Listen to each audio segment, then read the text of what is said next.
queria contar uma história para vocês. E eu queria pedir para o pessoal do louvor ficar aqui. Vocês treinaram aquela música que eu pedi? Sabe qual é? Então eu vou contar uma historinha aqui e eles vão tocar esse louvor para nós. Amém?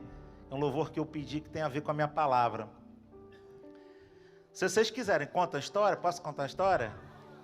Pode. Então tá.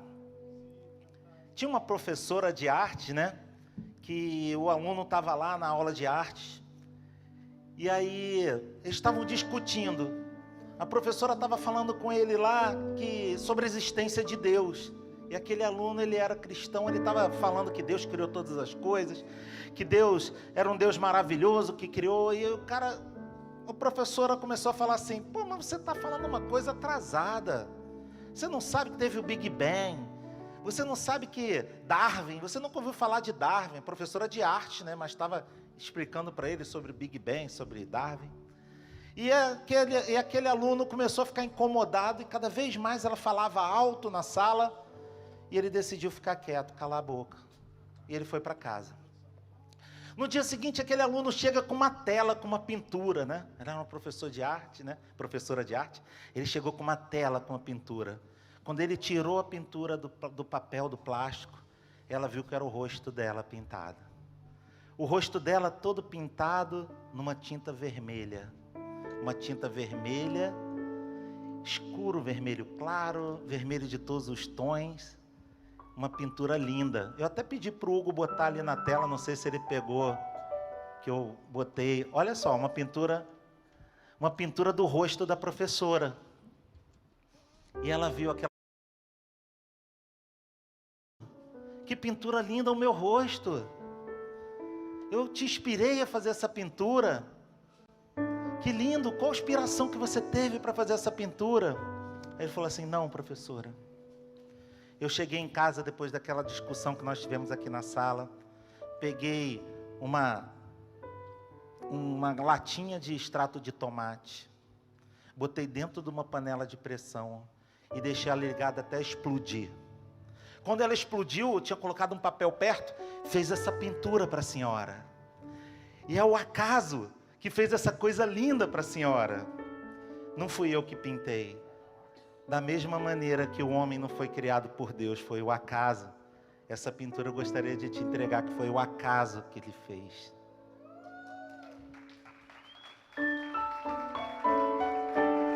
O acaso. Nós vivemos todos os dias de milagres. E nós temos lutas todos os dias. E essas lutas, às vezes são lutas nossas, às vezes são lutas de outras pessoas, mas o cristão, ele é chamado para lutar. E essa semana eu estava com esse louvor na cabeça, eu queria compartilhar com vocês, queria pedir aqui para o pessoal do louvor tocar esse louvor. E não precisa levantar, fica sentado e ouve.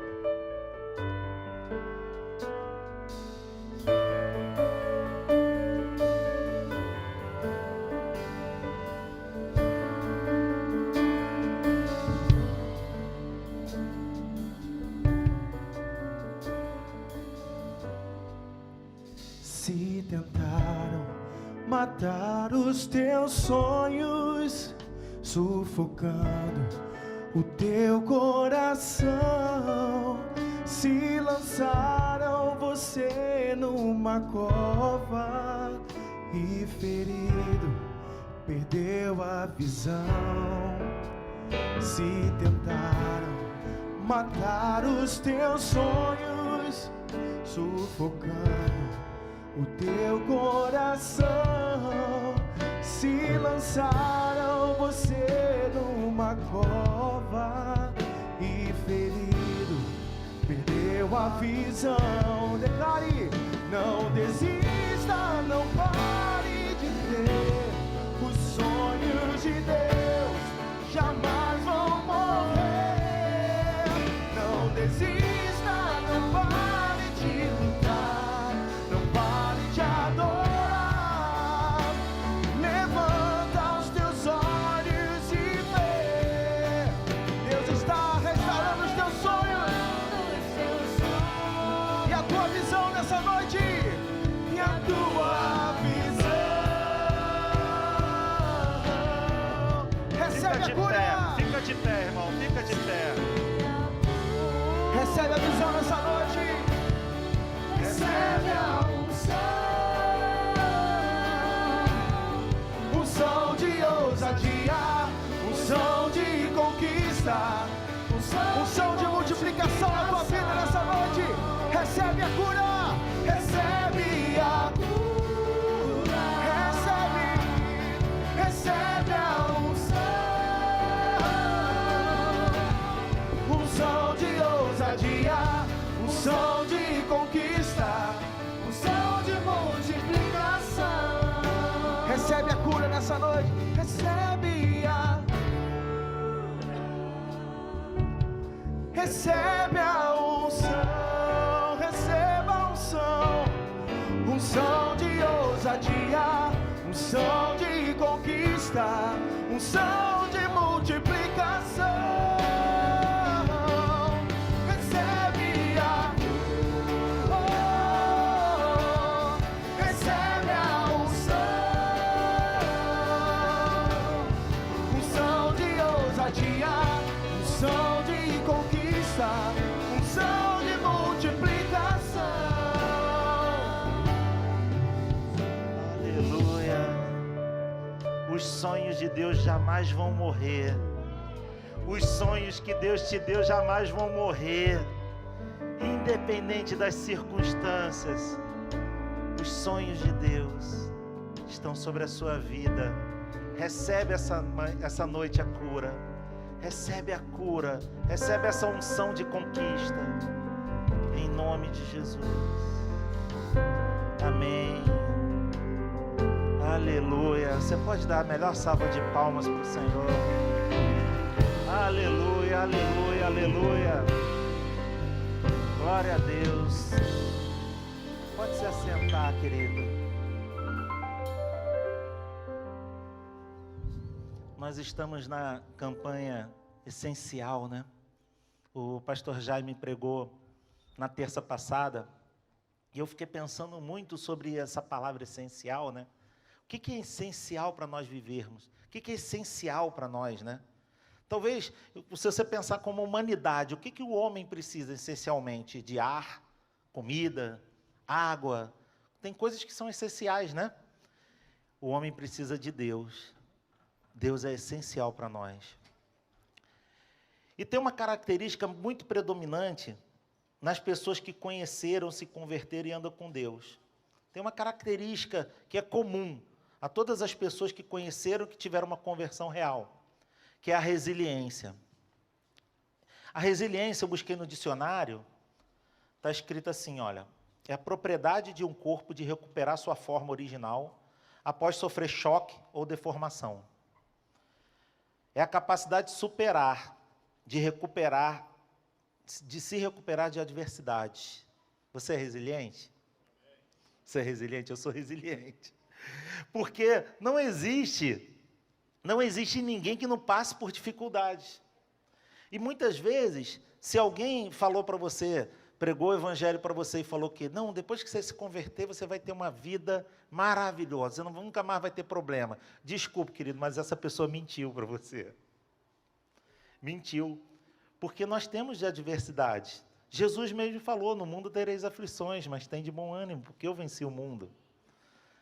Aí você me pergunta, meu Deus, mas então eu tenho que viver vindo à igreja, eu tenho que viver pedindo, eu tenho que viver com problema? Não. Eu estou falando que a pessoa que começa a servir a Deus, a pessoa que anda com Deus, ela está sempre em batalha. Pela sua vida, sim. Às vezes pela vida da sua família, alguém da sua família. Às vezes por alguém que você preza, por um amigo. Você vai estar sempre em batalha. Melhor que você esteja em batalha para ajudar as pessoas, amém?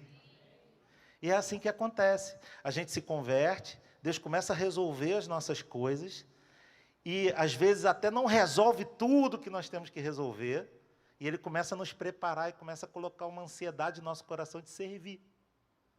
Algumas coisas Ele vai resolvendo conforme você vai servindo. Não é assim? Isso é conversão. Você começa a ter um desejo no coração de servir. As pessoas resilientes têm paciência, determinação para não desistir dos desafios da vida, dos seus sonhos, mesmo segundo circunstâncias difíceis. As pessoas resilientes, elas não desistem. O servo de Deus, o homem de Deus, a mulher de Deus, ele não desiste. A desistência é a batalha perdida. Enquanto você não desistir, ainda tem tempo para a vitória. Enquanto você não desistir, ainda tem tempo. Eu vou ler lá, eu acho que ele falou, eu já li, né? Já falei. João 16:33, que disse: essas coisas para que em mim vocês tenham paz. Nesse mundo tereis aflições. Contudo, tenham ânimo, eu venci o mundo. Eu comecei a pensar que as crises geram oportunidades tremendas. As crises geram oportunidades. Como a Daniela falou aqui, o Covid, né? Tem gente que ganhou dinheiro no Covid, fez excelente negócio no Covid. Tá bom, tem gente que perdeu familiares no Covid, nós temos que estar sensíveis a isso também. Mas as crises, você pode ver que o povo de Deus teve fome na terra e Abraão prosperou. É inexplicável, né? As crises geram oportunidades. Se você ficar parado na crise, você não tentar lutar, você vai perder as oportunidades. Tem dois tipos de pessoa. As pessoas que se paralisam por medo e tem pessoas que se armam no medo. Se armam, se posicionam para a guerra, para a batalha. Você vê que Davi só foi quem foi depois que derrotou Golias. Você pode perguntar para uma criança, a pessoa não precisa saber ler a Bíblia, a pessoa não precisa ter lido a Bíblia, a pessoa pode ter nunca frequentado a igreja.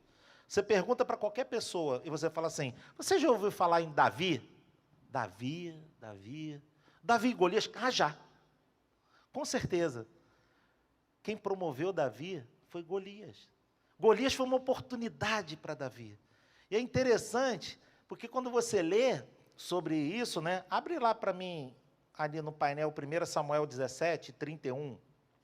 Quando você lê, depois lá você vai ler 1 Samuel 17, você vai ver sobre coisas que eu vou falar aqui. O exército de Israel estava de frente com o exército dos filisteus, e entre eles tinha um vale. Golias era um gigante.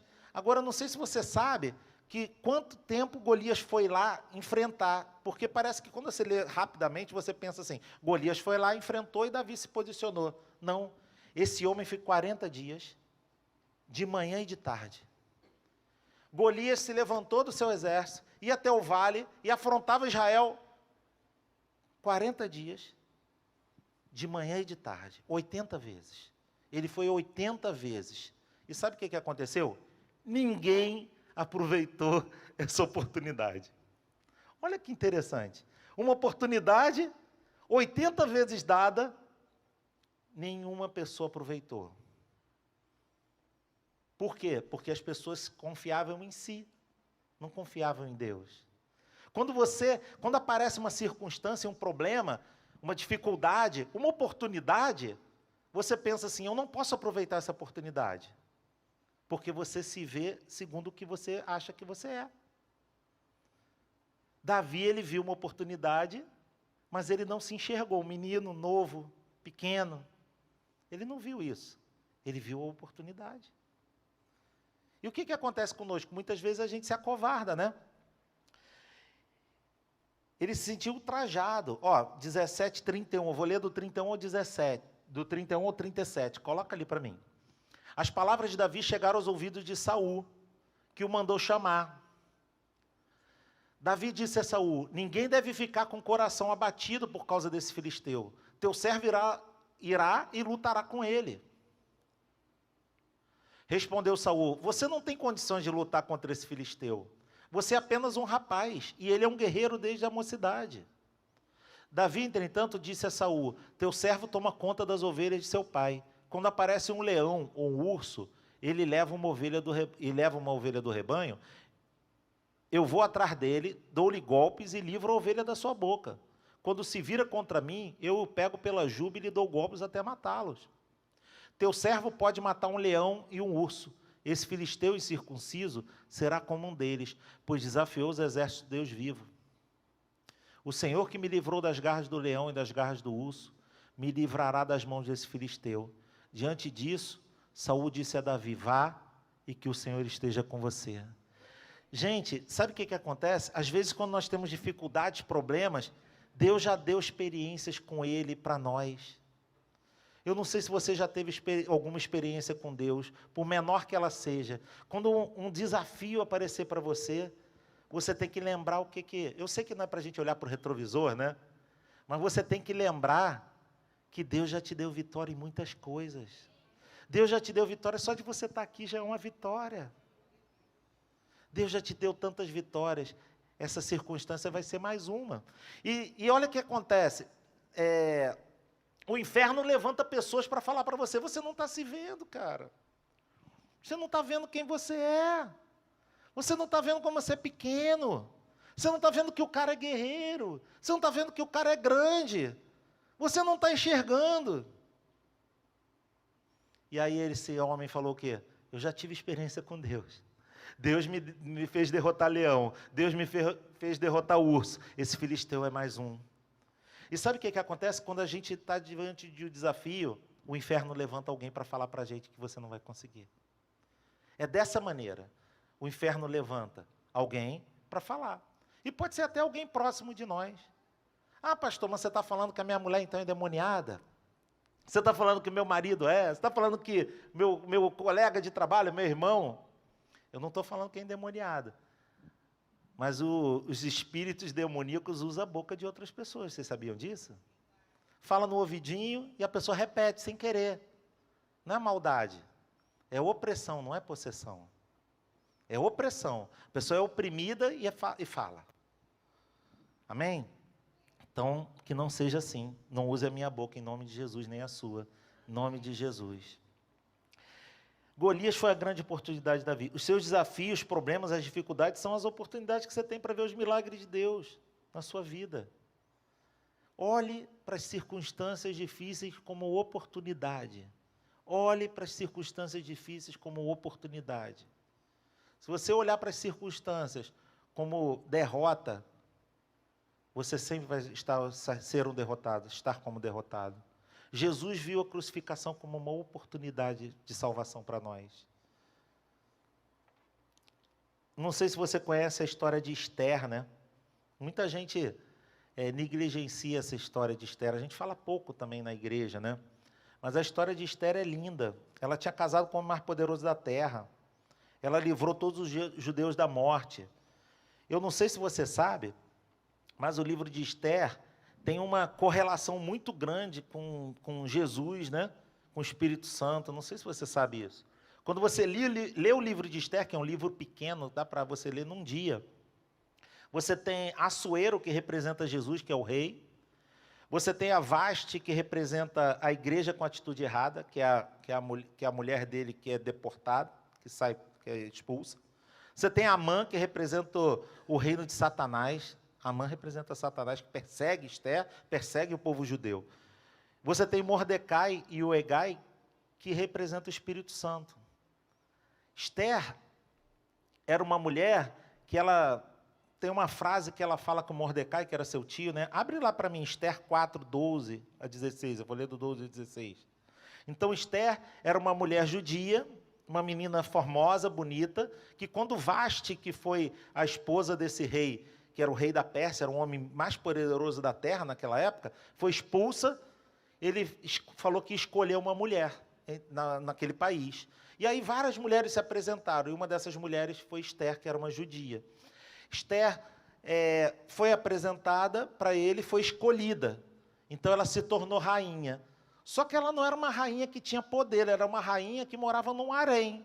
Ela era uma rainha que ela não podia entrar dentro do quarto do rei, não podia ir no trono do rei. Era uma rainha cheia de limitações que tinham naquele reino, por causa da cultura deles, né? E aquela rainha teve um decreto desse Amã, que representa Satanás, que iria matar todos os judeus. E aí Mordecai, que era o tio dela, falou assim, você tem que ajudar, você tem que fazer alguma coisa. Você tem que fazer alguma coisa. Você está pensando que só porque você é rainha não vai acontecer nada contigo? Ó, está escrito assim lá em Esther, ó. Quando Mardoqueu recebeu a resposta de Esther, porque ela mandou uma resposta dizendo que ela não tinha o que fazer. Mandou dizer, não pense que pelo fato de estar no palácio do rei, de todos os judeus, só você escapará. Pois se você ficar calada nessa hora, socorro e livramento surgirão de outra parte para os judeus. mas você e a família do seu pai morrerão. Eu queria que você se atentasse para isso aqui. Se você ficar calada nessa hora, socorro e livramento surgirão de outra parte para os judeus. As dificuldades, as circunstâncias, os problemas é uma oportunidade para você. Deus não muda os seus planos. Deus te dá uma oportunidade de fazer parte dos planos dele. Mas os planos dele serão cumpridos, se você fizer parte ou não. Então, quem sabe, se não foi para esse momento como esse, que você chegou à posição de rainha. A versão está muito diferente? Está muito diferente a versão ali? É para eu ler ali, não? Vamos lá? Então, Esther mandou essa resposta a Mardoqueu. Né? Ele foi e confrontou ela. Vá reunir todos os judeus que estão em Suzã e jejuem em meu favor.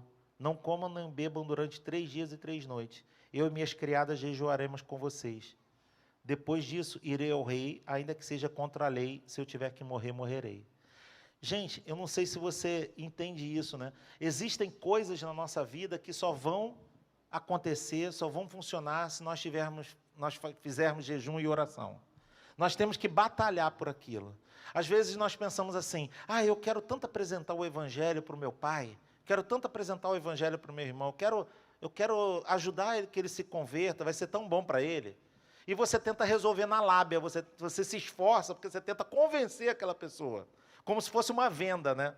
Eu sei muito bem sobre isso, porque eu sou vendedor, né? Então a gente fica tentando convencer o outro lado e fala, e fala, e fala. Só que no reino espiritual as coisas não são assim.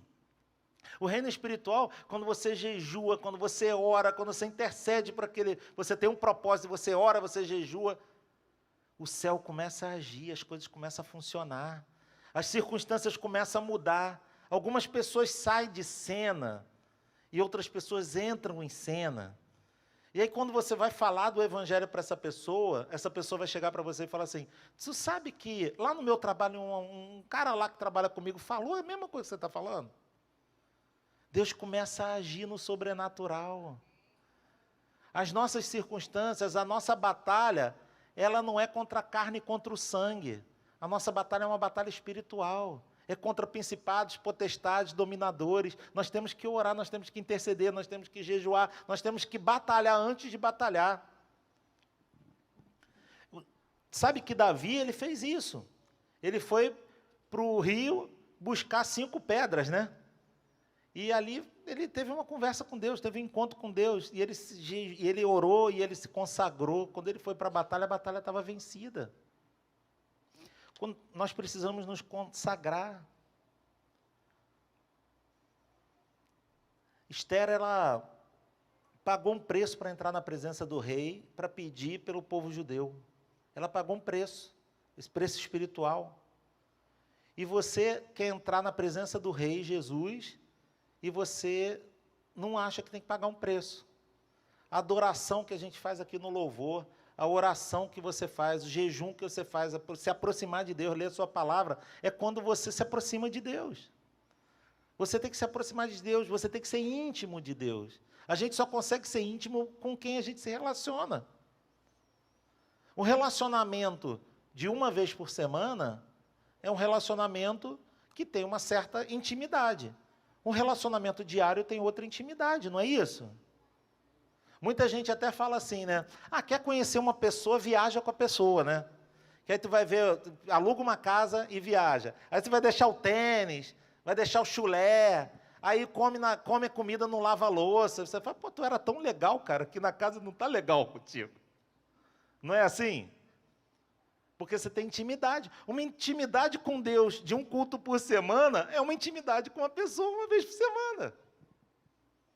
Uma intimidade que você ora, que você jejua, que você lê a palavra diariamente, é uma outra intimidade.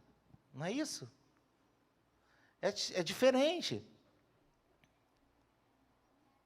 Abre para mim lá em Romanos 5, de 1 a 9, né? Deixa aberto aí. E por último, eu queria falar sobre José.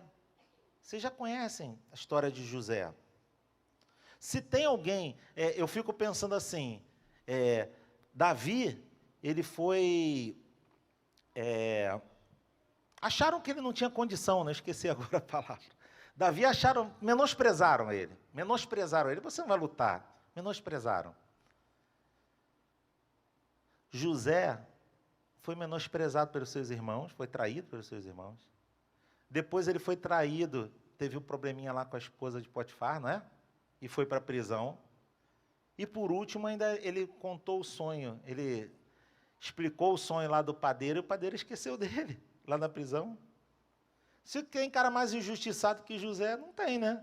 Às vezes a gente se sente injustiçado, e eu acho que se eu fosse José, eu ia conversar com Deus. Senhor, você não está vendo, não.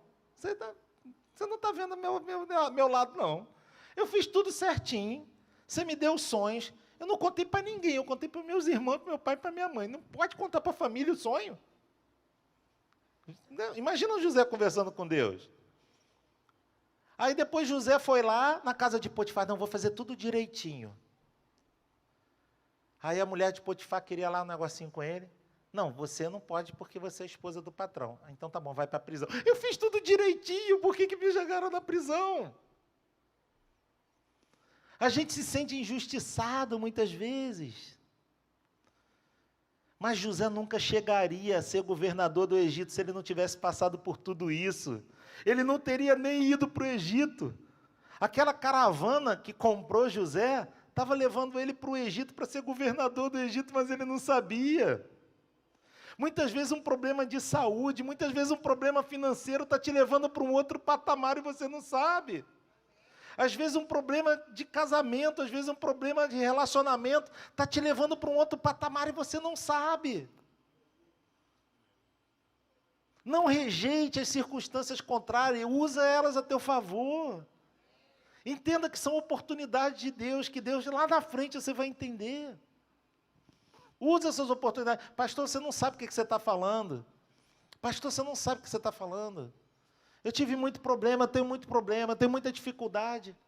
Querido, Deus vai usar essa dificuldade para você abençoar pessoas. Outra semana dessa eu estava sentada com uma irmãzinha aqui da igreja, que ela estava querendo saber sobre empreendedorismo, de empreender, de abrir uma empresa. E ela falou assim, pastor, eu quero saber com você, porque você falou que já quebrou 3 vezes. Eu falei, eu tenho muita experiência nisso, minha irmã. Se você ouvir o que eu falar, você não vai precisar quebrar nenhuma, porque eu já quebrei por você. As circunstâncias difíceis no teu casamento é para você aprender o que você pode falar para um casal. As suas circunstâncias difíceis é para você poder ganhar experiência. Amém? A perseverança, né?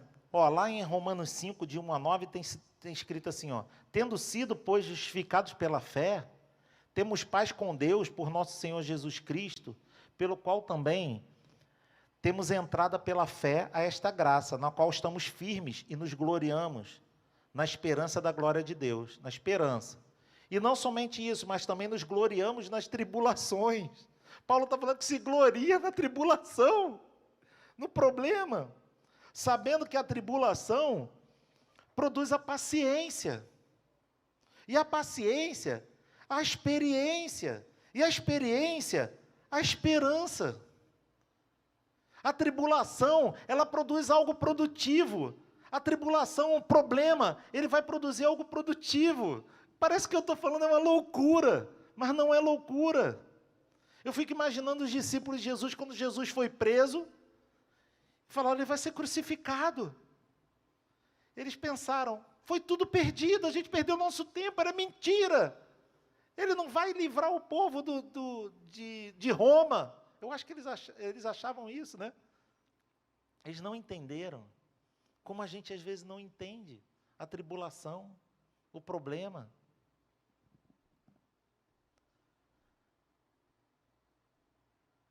E ele continua, e a esperança não traz confusão. Então aí a paciência, a experiência a esperança. E a esperança não traz confusão, porquanto o amor de Deus está derramado em nossos corações pelo Espírito Santo que nos foi dado. Porque Cristo, estando nós ainda fracos, morreu a seu tempo pelos ímpios.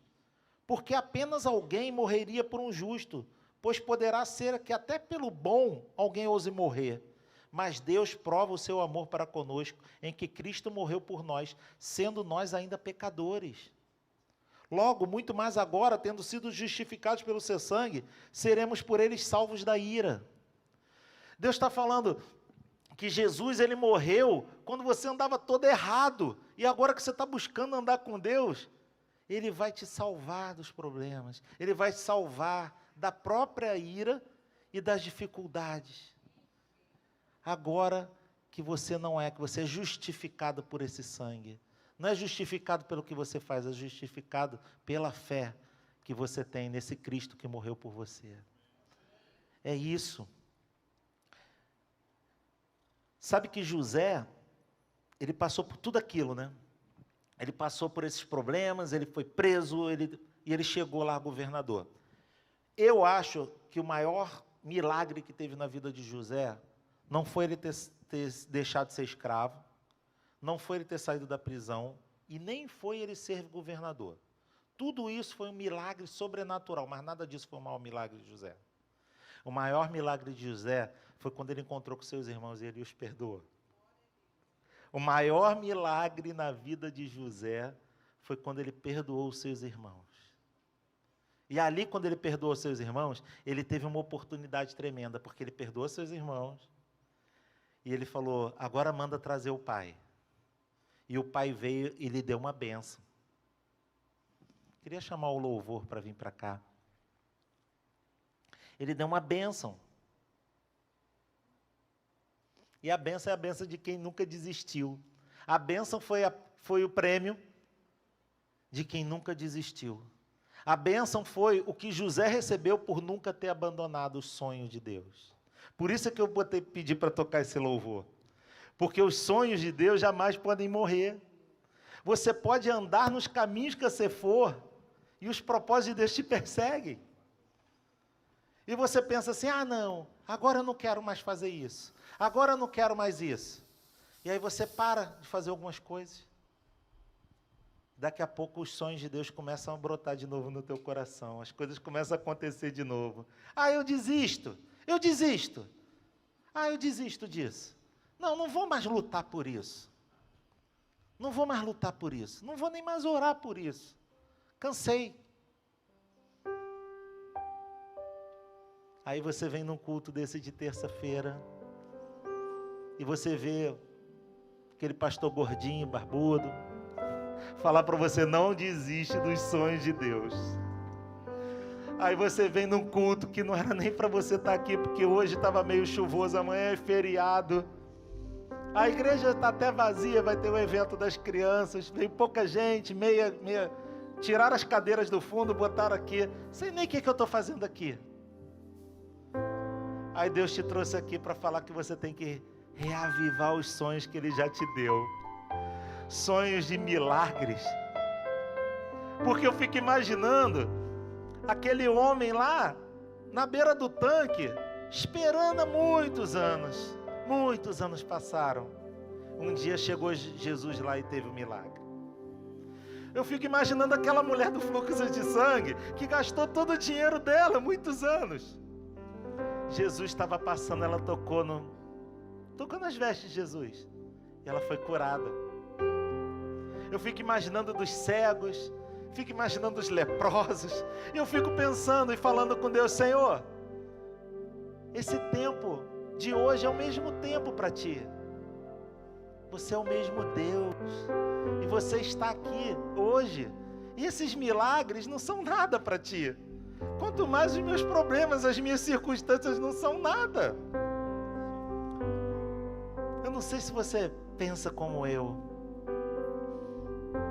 mas eu penso que todo dia tem um milagre. Todo dia tem um milagre. Todo dia. Ou você pensa que nem aquela professora que tudo é o acaso. Tudo é o acaso.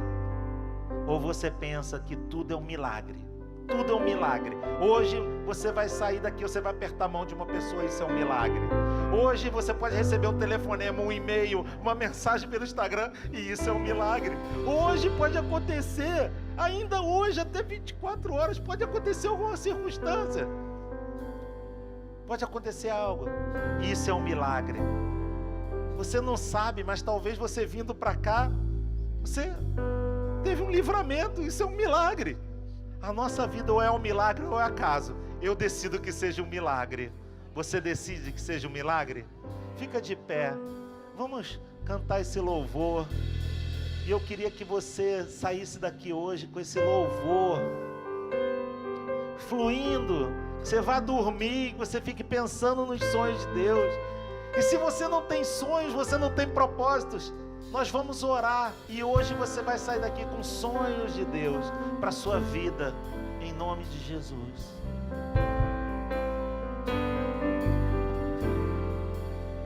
Se tentaram matar os teus sonhos, sufocando o teu coração, se lançaram você numa cova e ferido, perdeu a visão. Se tentaram matar os teus sonhos, sufocando o teu coração, se lançaram você numa cova e ferido, perdeu a visão. Não desista, não desista, não pare de crer. Os sonhos de Deus jamais vão morrer. Não desista, não pare de lutar, não pare de adorar. Levanta os seus olhos e vê, Deus está restaurando os teus sonhos e a tua visão. Recebe a cura, recebe a cura, recebe a visão, recebe a unção de ousadia, unção de ousadia, unção de conquista, unção de multiplicação. Recebe a cura, recebe a cura, recebe a unção nessa noite, recebe a unção, unção de ousadia, unção de conquista, unção de multiplicação. Recebe a cura, recebe a unção nessa noite, a unção de ousadia, unção de ousadia, unção de conquista, unção de multiplicação. Recebe, recebe a, recebe a unção, unção de ousadia, unção de conquista, unção de multiplicação.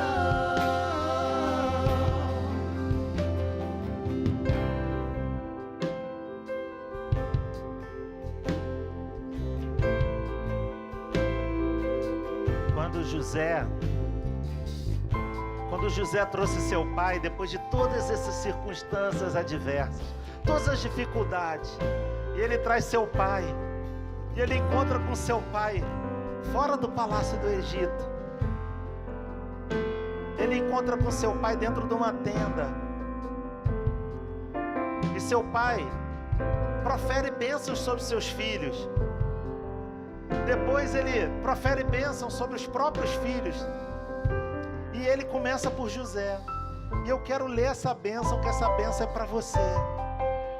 Essa bênção que Deus está te dando hoje é uma bênção parecida do que o pai de José deu para ele. Não é a mesma, porque hoje você é filho de Deus. Você não é filho de Abraão, você não é filho de Isaac, você não é filho de Jacó, você é filho de Deus. Através de Jesus Cristo, Ele te recebeu como filho adotivo. Nós somos irmãos do primogênito e nós somos filhos adotivos de Deus, com direito a tudo que Ele pode te dar. Mas eu quero que você ouça, feche seus olhos. Eu quero que você troque essa palavra aqui de José, você troque pelo seu nome. Está lá em Gênesis 49, 22 a 26. E diz assim: José é uma árvore frutífera. Árvore frutífera à beira de uma fonte, cujos galhos passam por cima dos muros. Com rancor, os arqueiros o atacaram, atirando-lhes flecha com hostilidade. Mas o seu arco permaneceu firme, os seus braços fortes, ágeis para atirar. Pela mão do Todo-Poderoso de Jacó, pelo nome do pastor, a rocha de Israel, pelo Deus de seu pai que ajuda você, o Todo-Poderoso que o abençoa com bênçãos dos altos céus, bênção das profundezas, bênção da fertilidade e da fartura. As bênçãos de seu pai são superiores às bênçãos dos montes antigos, às delícias das colinas eternas. Que todas essas bênçãos repousem sobre a cabeça de José, sobre a fronte daquele que foi separado entre os seus irmãos. Eu quero ler de novo essa bênção, mas eu queria pedir para baixar um pouquinho o som do louvor para poder vocês ouvirem a minha voz. Vocês estão ouvindo a minha voz? Amém. Eu queria que botasse ali na tela e você repetisse comigo. Você repete ali José, eu vou repetir Ronaldo, tá? Vamos lá, 1, 2, 3. Ronaldo é uma árvore frutífera. Árvore frutífera à beira de uma fonte, cujos galhos passam por cima do muro. Com rancor, arqueiros o atacaram, atirando-lhe flechas com hostilidade. Mas o seu arco permaneceu firme, os seus braços continuaram fortes, ágeis para atirar, pela mão do poderoso Jacó, pelo nome do pastor, a rocha de Israel. Ajuda você com Todo-Poderoso, que o abençoa com bênção dos altos e bênção das profundezas, bênção da fertilidade e da fartura. As bênçãos de seu pai são superiores às bênçãos dos montes antigos, as delícias das colinas eternas. Que todas essas bênçãos repousem sobre a cabeça de José, do Ronaldo, sobre a fronte daquele que foi separado dentre os seus irmãos. Essa bênção esteja sobre a sua vida essa noite. Essa bênção está sobre a sua vida essa noite. Bênção da fertilidade, da fartura. Os seus galhos ultrapassam os muros. Gente, você sabe o que é os seus graços, os seus galhos ultrapassam os muros? É que você vai ser muito abençoada, você vai abençoar pessoas que você nem conhece, porque o muro não vai dar para ver quem está lá do outro lado. Os galhos vão ultrapassar e você vai abençoar pessoas que talvez você nunca vai conhecer. Sê tu uma bênção. Que Deus te abençoe, querido. Que a graça do nosso Senhor e Salvador Jesus Cristo, o amor de Deus o Pai e as consolações do Espírito Santo seja sobre você. Que essa semana você possa entender as circunstâncias da batalha que você vive e que você possa se manter firme, nunca desistir, porque os sonhos de Deus jamais vão morrer sobre a sua vida. Nunca desista, os sonhos de Deus jamais vão morrer. Essa semana, porque você tem abençoado pessoas, você vai ter uma colheita. Como é que vai ser essa colheita? Em todos os sentidos, de relacionamento, financeira, de saúde, de bênção, de alegria, de relacionamentos. Essa semana você vai ser muito abençoado. Deus te abençoe, querido. Deus te abençoe. Vai em paz.